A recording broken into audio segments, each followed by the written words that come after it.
Homecoming is a yearly ritual practiced by the youngest members of the Nacirema Society. The origins of homecoming are debated, but multiple places of higher learning, such as Baylor University and the University of Missouri, had traditions similar to homecoming pop up around the same time in 1911. It is an event that takes place usually during the 9th or 10th moon cycle of the year. It is a celebratory time as those early into adulthood return home to their formal place of education for the education leaders to boast about how successful their graduates are out in the real world.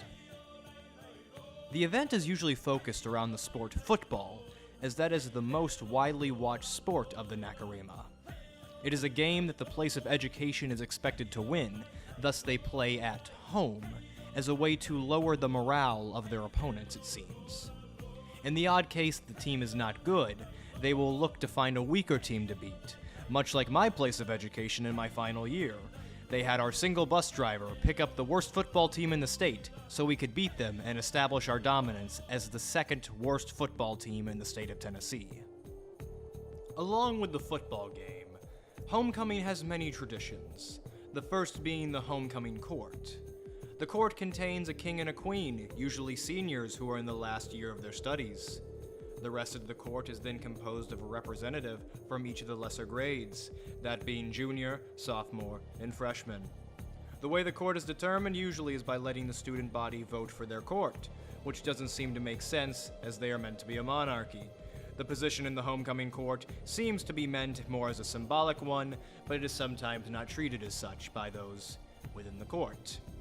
Usually there will be a ceremony before the football game where the homecoming court will be escorted, usually by a football player in the same year of study as them, down the football field.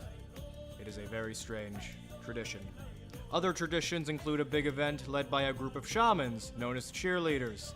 The objective of the event is to inspire the football players to win and rile up the crowd for blood, I think. Each day of schooling before the big game also includes a different type of dress-up day. These can range from basics such as movie day or music day, and can go as obscure as Russian leader day, which happened at my place of learning. It was a very strange time, quite fun. We had some people dress up as Stalin, a few dress up as Gorbachev. No one dressed up as Rasputin, though. That was very disappointing. The week of homecoming festivities end off with a dance the night after the football game, usually on a Saturday. The male attendees will be wearing the most fashionable thing that they could afford or that their parents were willing to buy. A $15 button-down from JCPenney's and the khaki pants that they wore to an elderly family member's funeral that one time that they really have outgrown by now. The female attendees would often also wear a dress that they found that really cost too much and that they'll only wear once. There is a certain life cycle where they will then advertise that dress the next year on their social media platforms and sell them to the younger students as the cycle continues. It is quite strange. The dance is a collaboration between pop music, hormones, and wasting money.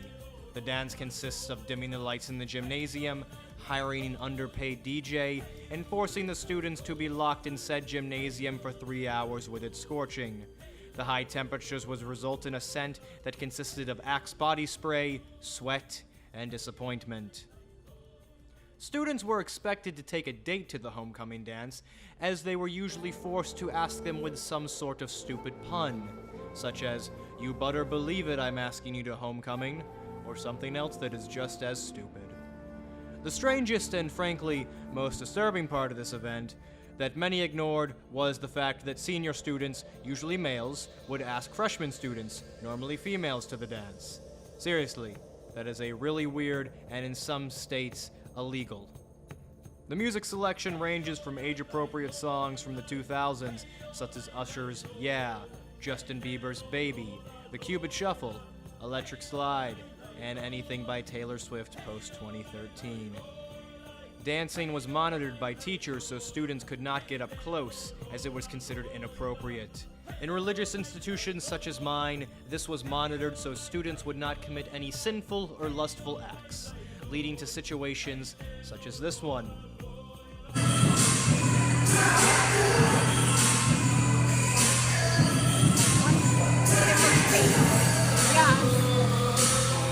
In conclusion, homecoming seems to be a sort of rite of passage for young Naciremas.